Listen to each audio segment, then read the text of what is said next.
이불 여러분, 창세기 강의 83강입니다. 283강. 창세기 39장 6절로 7절까지 말씀입니다. 찾으신 줄 알고 봉독하게 드리겠습니다. 주인이 그 소유를 다 요셉의 손에 위임하고 자기 식료 외에는 간섭하지 아니하였더라. 요셉은 용모가 준수하고 아담하였더라. 그 후에 그 주인의 처가 요셉에게 눈짓하다가 동침하기를 청하니. 아멘. 오늘 제목은 용모가 준수하고입니다.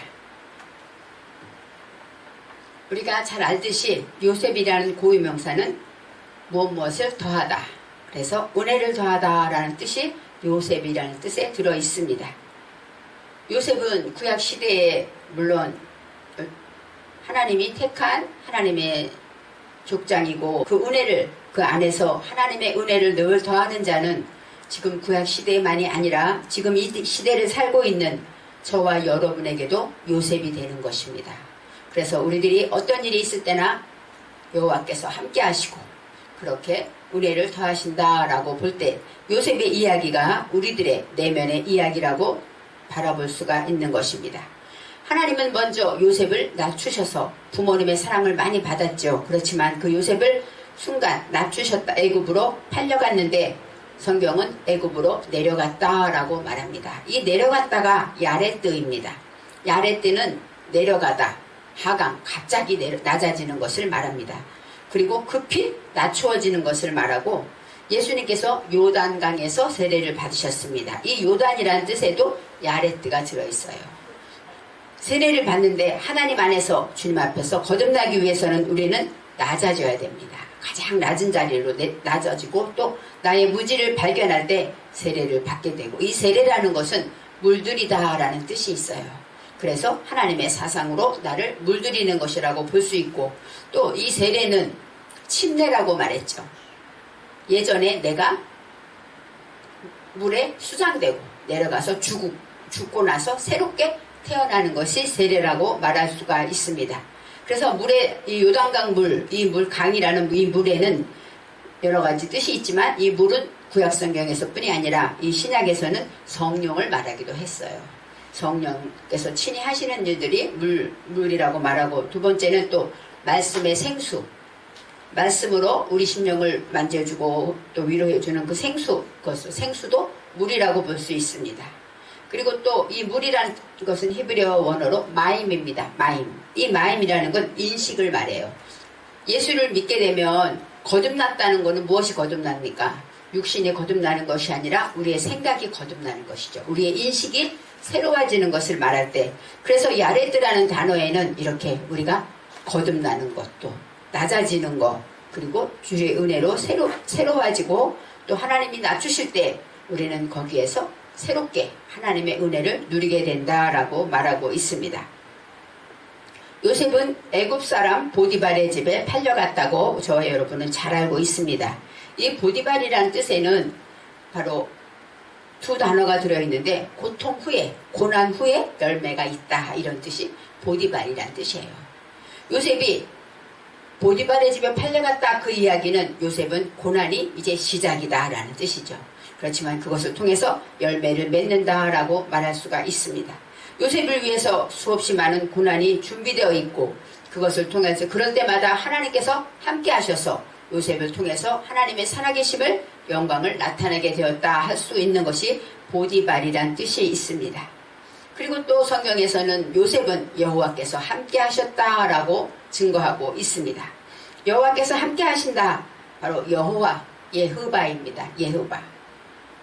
스스로 있는 자, 출애굽기에 스스로 있는 자 거기서 말할 때 예흐바가 나왔지만 이 예흐바라는 거는 스스로 지금 하시는 분, 지금 일하시고 지금 행하시고 생각나게 하시고 깨닫게 하시는 그 지금 역사하시는 분을 말할 때 예흐바, 여호와라고 말할 수가 있습니다. 성령 안에서 우리가 지금 무엇을 숨쉬어야 되고 무엇을 말해야 되고 어떤 생각을 하고 어떤 표정을 짓고 이렇게 지금 내가 실천해야 될 것들 그리고 성경 안에 진리로 연결돼서 또 내가 그것을 호흡하게 된다. 이것이 예호바의 뜻이 있습니다. 여호와께서 함께 하셨다는 이야기는 요셉의 생애 순간순간마다 하나님이 친히 모든 일 안에서 함께 하시고 감당하시고 도와주시고 위로하시고 친히 역사하셨다라고 말할 때 여호와께서 함께 하셨다라고 말하고 있습니다. 여호와께서 함께 하셨는데 결과가 무엇입니까? 요셉은 형통한 자가 되었다라고 말하고 있습니다. 저와 여러분은 요셉이라고 말했죠. 우리 안에 하나님의 은혜를 날마다 더하는 요셉이지만 우리가 이 땅에서 고난을 받고 그럴수록 우리는 더 많은 열매를 드리게 되고 그렇게 되면서 이제 형통한 자가 되었다. 여호와께서 함께 하시기 때문에 형통한 자가 된 것이죠. 요셉 힘으로는 형통한 자가 될 수가 없습니다. 여호와께서 함께 하시기 때문에 여기서 형통했다. 이게 미찰라후인데 이 첼라후라는 거는 성공하다, 번영하다. 형통하다는 것이 좋은 뜻이죠. 그리고 또 뻥 뚫리는 것, 뭐든지 모든 문제마다 해결되고 또 강이 있지만 그 강을 건너가다. 모든 것을 다 문제가 해결되다. 이 뜻이 형통하다. 첼라흐입니다. 이 첼라흐라는 단어에는 바로 하나님 안에서 생명을 맡아서 책임지고 익히고 훈련한다. 이런 뜻이 들어있어요. 첼라후는 하나님의 말씀을 맡은 자가 그 말씀을 지키기 위해서 책임지고 그럴 때 바로 그 말씀은 무엇입니까? 생명이 되는 것이에요. 이 헤트라는 자음이 있는데 이것은 생명입니다. 생명은 울타리치다라는 뜻이 있어서 하나님이 보호하는 것입니다. 우리가 육신을 입고 있지만 우리의 생명, 우리의 영혼은 하나님이 울타리치고 보호하고 계시다고 말씀하고 있습니다. 그래서 그 생명을 맡아서 그 생명을 하나님 앞에 온전히 지켜드리고 또 성장하고 그러기 위해서 우리 익히고 훈련하는 것은 바로 그런 일 자체가 형통하다라고 말할 수가 있습니다. 저와 여러분이 말씀을 지키기 위해서 고난을 당하고 있다면 사람들이 볼 때는 고난 중에 있다고 말하지만 하나님은 형통한 자다라고 말하는 것입니다. 요셉의 삶에서 이렇게 많은 생각지 못한 많은 고난이 있었지만 그때마다 요셉의 영혼, 요셉의 생명이 주님 앞에서 보호받고 위로받고 또 하나님께서 책임지는 역사가 있었다는 것을 알 수 있습니다. 이 하이라는 생명은 울타리치다, 보호하다는 뜻도 있고 가치 있는 것을 말합니다. 우리가 이 땅에 살지만 영원한 하늘나라를 소망하며 사는 것은 바로 우리 안에 그 영생을 누리고 가장 귀한 것이 생명이라는 것입니다. 그래서 주님이 우리를 위해서 죽기까지 우리 영혼을 살리신 것입니다. 긍정적인 모든 목적은 생명을 살리는 데 있다고 설명할 때, 이 첼라후를 설명할 때 우리는 생명을 말하지 않을 수가 없습니다. 성도가 이 땅에 살 때 날마다 하나님께서 은혜를 더하십니다.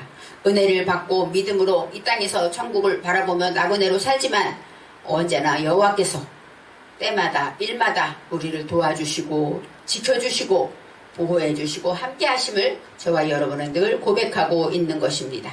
그리고 보디발은 요셉을 지켜보았습니다. 감찰하고 잘 지켜보았어요.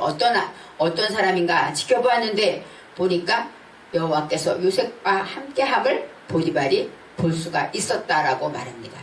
여호와께서 요셉과 함께했다는 것을 보디발이 느꼈다는 것은 요셉의 삶에 여호와께서 늘 함께하시고 요셉의 입이나 말하는 것이나 행동하는 모든 것에서 여호와의 뜻이 나타났다고 말할 수가 있는 것입니다.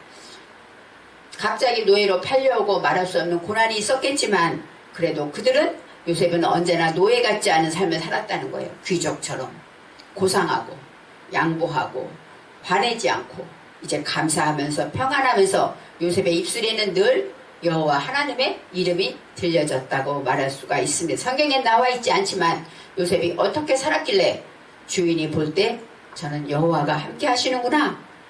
보디발은 요셉을 통해서 여호와를 알게 되었을 것입니다. 그래서 이제 형통한 자라고 인정받았습니다.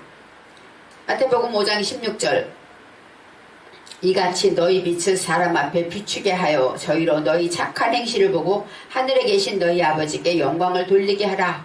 이 말씀은 예수님께서 산상수훈으로 하신 말씀입니다. 그렇습니다. 착한 행실, 요셉도 착한 행실을 보고 이 주인이 여호와께 영광을 돌리게 된 것입니다. 요셉이 그 주인에게 은혜를 입었다라고 말합니다. 이 주인에게 할 때 여기서는 주인이 아도나이가 아니라 아돈이 아니라 아인이라는 거는 바로 눈앞에 주인이 눈앞에 보니까 여기 있거나 저기 있거나 보니까 은혜를 입었다라고 설명하고 있습니다. 이 은혜는 여기서는 헨입니다. 헨이라는 건 불쌍히 여기다, 인자하다, 연민의 정을 가지다, 이런 뜻이 있어요. 어린 소년 요셉을 보디발이 볼 때 긍휼히 여기고 불쌍히 여기고 사랑스럽게 여기게 되었다. 하나님께서 은혜를 주셨다라고 성경은 말씀하고 있습니다. 그리고 이제 은혜를 인해서 주님을 섬길 때 그를 섬겼다. 요셉이 보디발을 섬겼습니다.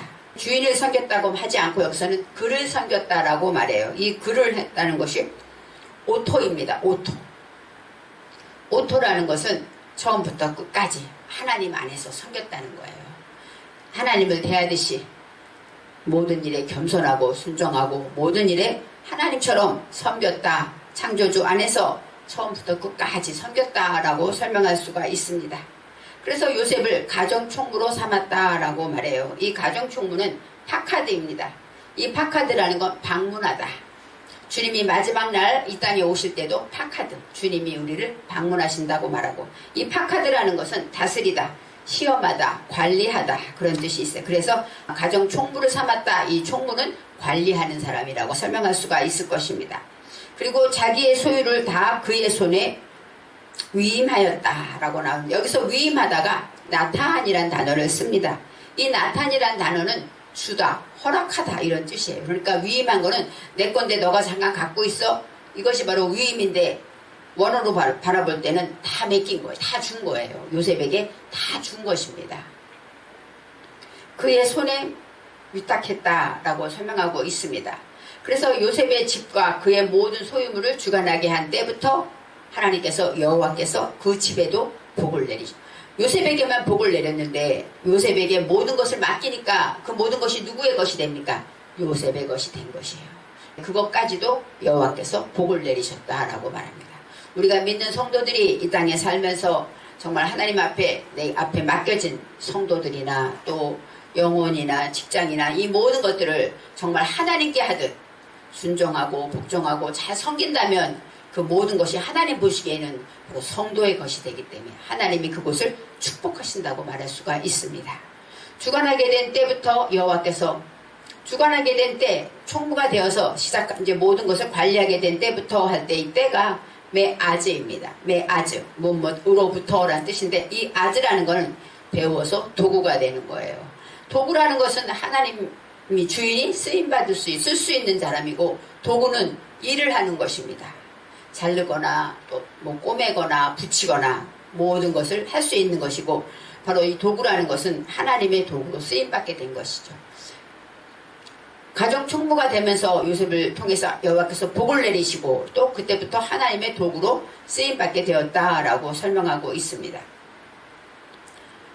6절에 주인이 그의 소유를 다 요셉의 손에 위탁하고, 여기서 위탁하다, 위임하다라는 뜻이 나탄이 아니라 여기서는 아자부로 나옵니다. 아자부는 맡기다, 남기다, 모든 것을 이제 요셉에게 맡겼다, 이렇게 설명하고 있습니다. 이 맡기다, 그리고 자기가 먹는 음식 외에는 간섭하지 아니하였더라. 모든 것이 주인의 것인데 요셉에게 맡겼어요. 그리고 어느 것도 타치하지 않은 거예요. 이건 이렇게 해라 저렇게 해라 하지 않고, 너무나도 요셉을 신뢰했기 때문에 요셉이 내 것인 양, 하나님께서 분명히 나탄 허락했다, 주었다 했기 때문에 내 것을 관리하듯 요셉은 그렇게 했다고 말할 수가 있습니다. 그래서 그의 모든 소유를 요셉의 손에 위탁했다라고 하는데, 자기가 먹는 음식 외에는, 굳이 자기가 먹는 음식 외에는 하고 표현했을까요? 그 음식도 요셉의 손에서 요셉이 주는 대로 먹었을 거예요. 그것이, 왜냐하면 끝까지 신뢰했기 때문에 요셉이 주는 음식과 모든 것을 다 신뢰했을 텐데, 굳이 자기가 먹는 음식 외에는 하고 따로 구분하는 것은 바로 이 먹다가 오칼입니다. 오칼. 아칼이 먹다라는 뜻이 있고 소모하다, 그런 뜻이 있어요. 그래서 먹는다라는 건 음식을 먹으면 어때요? 그것을 없어지게 되죠. 바로 이 오칼, 먹다라는 건 소모하다는 뜻도 있고 말씀을 지키다라는 뜻이 있습니다. 내가 하나님의 말씀을 지키게 되면 그 말씀이 내 안에 들어있기 때문에 이제는 내 숙제가 되지 않는 것이죠. 나의 제목이 되지 않는 것입니다. 그래서 먹었다, 그것은 바로 내가 그 말씀을 창조주 안에서 지켰다, 소모했다라고 말할 수가 있고, 또 음식 외에는 할 때 음식이 레헴입니다. 레헴은 떡이란 뜻이 있고 빵, 양식이란 뜻이 있어요. 그리고 레헴은 전쟁이란 뜻도 있습니다. 전쟁은 무엇 때문에 일어날까요? 떡 때문에 일어나는 거예요. 먹을 것을 위해서 일어나는 것입니다. 지금도 세계에 전쟁이 일어나지만 그 모든 전쟁의 끝은 무엇입니까? 먹는 것이에요. 내가 어떤 것을 누리느냐, 내가 어떤 땅을 가지고 어떻게 모든 것을 유익하게 할 수 있느냐, 그러기 때문에 전쟁하는 것입니다. 그래서 이 레헴에는 떡이란 뜻도 있고 전쟁이란 뜻이 있고, 또 양식, 하나님의 말씀이 내게 들어오게 되면 우리는 안에서 전쟁이 일어납니다. 이 말씀을 지켜야 되는데 못 지키게 되니까, 또 이 말씀이 과연 내가 지켜야 될 말씀인가 하고 내 안에서 나의 자아와 싸움이 일어납니다. 이 레헴이란 뜻에는 이렇게 전쟁, 양식 이런 뜻이 포함되어 있습니다.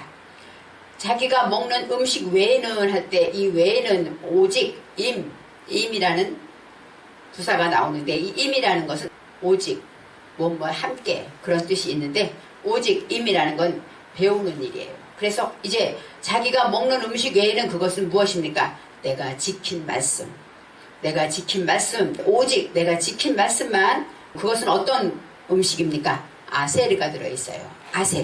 아세르는 행복하다, 정직하다, 직진하다, 복이란 뜻이 있지만 그런 뜻이 있어서 바로 내가 지킨 말씀, 내가 그 하나님의 말씀을 위해서 전쟁을 치르고 그 말씀을 내가 지키고 소모한 그것이 바로 행복하고 정직하고 직진하고 하나님이 복 주시는 것이라고 말할 때, 자기가 먹는 음식 외에는 간섭하지 아니하였더라. 잘례부터 내려오는 하나님 안에서 내가 말씀을 지키고 소멸해야 되는 그 양식들, 그것을 내가 지켜내었다라고 설명하고, 또 여기에서 또 그것을 어떤 일도라는 단어가 있는데 해석되어 있지 않아요. 바로 히브리어 원어에서는 오토, 그것을, 그런 단어와 또 어떤 일로 그러면은 마우마 이런 뜻이 나요. 마우마는 의문사이기 때문에 어떤 그런 뜻이 있고, 또 오토는 그것, 그러니까 그 어떤 것도 이런 뜻이 있는데, 창조주 안에서 처음부터 끝까지 그것이 바로 그것을 이란 뜻이 있고, 그 다음에 모든 것을, 어떤 것도 그 창조주 안에서 처음부터 끝까지 내가 지킨 말씀만 알지 않을 수가 없다라는 것입니다. 우리가 하나님의 말씀을 아무리 잘 달달 외워도 내가 지키지 않으면 내게 양식이 되지 않아요. 그래서 설교할 때 은혜가 된다, 그 말씀은 무엇입니까? 설교자가 그 말씀을 지켰을 때, 지켰을 때 그 말씀이 능력이 되고 그 말씀이 생명이 되고 양식이 돼서 나갈 수가 있는 것인데, 아무리 번지르하게 설교를 해도 그 말씀을 지키지 않은 말씀이 되면 오늘 말씀처럼 그렇게 내가 먹은 양식이 안 되는 것입니다. 성경에서 또 내 몸에서 날 자가 내 씨가 되리라 라는 구절이 있습니다. 그 이야기는 아브라함에게 여호와의 천사가 이제 아들을 낳을 것이다, 이맘때쯤 아들을 낳을 것이다 할 때, 내 종 엘리에셀, 이렇게 자기가 아들을 낳는다는 생각을 하지 않고 내 종이나 잘 됐으면 좋겠습니다 라고 포기하고 있을 때 천사가 한 말입니다. 내 몸에서 날 자가 내 씨가 되리라. 물론 하갈을 통해서 하나님께서 이삭을 낳게 하시는 그 축복을 예언하고 있는 것입니다. 몸에서 날 자는 무엇입니까? 내 몸으로 지켜내는 것이에요. 하나님의 말씀을 내 몸으로 태어나다, 야레뜨는 탄생하다, 출생하다, 싹이 트다, 그런 뜻이 있어서 내 몸으로 말씀을 듣고 지켜서 나갈 때 그것이 남에게 생명을 줄 수 있다라고 얘기하는 것입니다. 그래서 우리가 항상 믿음으로 산다고 말하는 것은 그 말씀을 내 삶에서 내 몸으로 지켜내고, 또 양식처럼 내가 먹어서 소멸해내고, 이런 것을 말할 때 그렇게 설명할 수가 있는 것입니다. 자기가 먹은 음식만 알고 먹었다, 먹지 않을 수가 없다, 그 이야기는 하나님 말씀을 내가 지켜서 소멸한 그 모든 것들, 그것을 바로 나의 힘이 되고 능력이 되고 내가 알게 되는 지식이 된다라고 설명하고 있습니다. 요셉이 여기서 맡기고 할 때, 여기서는 아까는 나탄이란 위임하다라는 단어를 다 주었다라고 설명했는데, 여기서는 아자브란 단어를 씁니다. 아자브라는 것은 맡기다, 정말로 위임하다, 맡겼다라고 설명하고 있어요. 자기의 소유를 다 위임할 때와 나탄과는 다른 의미로 설명하고 있습니다. 그리고 또 요셉은 용모가 빼어나고 아름다웠더라 라고 설명하고, 용모가 빼어났다. 요셉의 영적인 단계를 설명하고 있는 것이에요. 요셉이 이렇게 하나님과 형통하게 하고 말씀을 듣고 지키면서 이제 하나님의 이름을 나타내고 높이고 그리고 모든 것을 관리하게 되고 하나님이 복을 주셨다라고 말했는데, 게다가 요셉의 용모가 요셉의 외향을 말하고 있습니다. 토아르라는 것은 바로 형태, 풍채, 모양, 요셉의 모양이 빼어나고 아름다웠다라고 설명할 때 이 보기에란, 사람들이 보기에라는 뜻이 있는데 이것도 해석되어 있지 않았어요. 그러니까 누가 봐도 요셉은 얼굴 자체도 참 잘생기고 멋있었다 이렇게 설명할 수가 있습니다. 빼어나고 아름다웠다, 아담하였다. 신약성경에 아담하다라는 단어가 나와요. 이 아담하다, 우리가 볼 때 아담하다는 지금 자그마하다, 예쁘다 이렇게 설명하고 있지만 히브리어 원어에서는 야파라는 단어를 씁니다. 야파. 이 야파라는 것은 모든 것에 대해서 이제 아름답다, 또 공정하다. 공정하다는 뜻이 있고 잘생기고 훌륭하다 그런 뜻이 있습니다. 이 야파에는 페라는 히브리어 자음이 있어서 이 페는 입입니다. 입. 공정한데 무엇이 공정해야 됩니까? 입이 공정한 거예요. 모든 일에 그의 말이 하나님의 말씀과 비교서 항상 공정하였다고 설명하고, 아름답다라는 것에는 이렇게 우리가 볼 때는 외모로 예뻤다 생각할 수 있지만 그가 하는 말이, 그가 언행과 모든 것들이 항상 공정했고 하나님의 뜻대로 아름다웠다라고 설명할 수가 있습니다. 이 애굽은 닫힌 곳인데 닫힌 곳에서 요셉은 여호와께서 그 자리에 요셉이 갔을 때 여호와께서 함께 하시면서 형통한 자가 되게 되죠. 애굽에 형통한 자가 있게 됩니다. 그러면서 그 후에 요셉을 통해서 하나님의 복이 그 가정에 내려오는 것을 말할 수가 있습니다. 7절에 그의 주인의 아내가 요셉에게 눈짓하다가 동침하기를 청하니 우리가 잘 아는 이야기입니다. 그의 주인의 아내, 여기서 말할 때 아내라는 것이 이슈아트입니다. 이슈라는 것은 남편을 말하고 남자를 말하고, 그리고 그 목표를 향한 것, 목표가 바로 아내입니다. 그래서 그 주인 아도나이, 이 아도는 나를 판단하고 올바로 판단하는 것을 말할 때 정말로 내가 씨를 주는 목적을 가지고 씨를 줄 수 있는, 분명히 말했죠. 하나님 말씀으로 내가 먹은 것만 깨닫게 되고 알게 되는 것처럼 내가 누구에게 씨를 줄 수 있다고, 말씀을 줄 수 있으려면 그 목적을 가지고 우리는 익히고 훈련해야 되는 것입니다. 요셉에게 눈짓하다가 여기서는 재밌게 나옵니다. 에이네이 나와요. 에이네이 하고 나오는데 아이는 눈이란 뜻이에요. 눈. 그리고 의견에 대답하다 이런 뜻이 있습니다. 요셉에게 방향을 정해서 이제 의견을 주고 대답을 했는데, 그 다음에 에트는 처음부터 끝까지 요셉의 아내가 이제 요셉에게 눈짓했다 그랬는데, 여기서는 눈짓하다가 바로 나샤입니다. 이 나샤라는 뜻은 정정당당하다, 고개를 들다, 이러니까 눈으로 고개를 들었다라는 설명이 나옵니다. 우리가 생각할 때 눈짓하다 그렇게 생각하면은 요셉의 아내가 이제 요셉을 자꾸 이제 꼬시고 플러팅하면서 요셉을 힘들게 했다 이렇게 우리는 이야기로 알고 있지만, 눈짓한다는 얘기는 하나님의 말씀을 대답으로 통해서 처음부터 끝까지 씨를 주는 목표를 가지게 되면 우리는 고개를 들고 정정당당하게 살 수 있다 설명하고, 동침하기를 청하니 동침 같이 자자고 유혹했다라고 설명할 수가 있습니다. 여기서 인미라는 것은 함께 성령 안에서 대답하는 일을 말합니다. 함께라는 것은 바로 오늘 말했듯이 하나님의 말씀을 대답을 가지고 정정당당하게 살게 될 때 은혜를 더하는 자는 성령과 함께 동침하다. 이 동침하다가 샤카부입니다. 이 샤카부는 물론 눕다, 동침하다는 뜻도 있고 시체, 죽음을 말합니다. 그래서 모든 것을 이제 내가 하나님 말씀으로 대답을 통해서 고개를 들고 살아갈 때 내 안에 무엇이 있어야 됩니까? 십자가가 있어야 되는 거예요. 동침하다 하는 것은 주님과 함께 죽음의 자리까지 샤카부, 눕다라는 뜻이 있어서 그것을 밝히게 된다라고 말할 수가 있습니다. 판단하는 자는 씨를 줄 수 있는 목표를 가지고 은혜를 더하는 자에게 대답하는 것을 처음부터 끝까지 머리를 들고 기분 좋게 살기 위해서 이제 내가 죽는 자리까지, 그런 자리까지 함께 나아가게 된다라고 설명하고 있습니다. 우리가 생각할 때 이 야다라는 것도 알다라는 뜻인데 동침하여 알다라는 뜻이 들어있습니다. 하나님을 알다, 이럴 때 이 야다라는 것은 지식이라는 뜻도 있지만 그냥 아는 것이 아니라 함께 생활하고 함께 눕고 함께 자고 그러면서 깨달아 아는 것. 그래서 동침하다라는 것은 그만큼 하나님의 말씀 안에서 내가 온전히 하나가 되는 것을 설명할 수가 있습니다.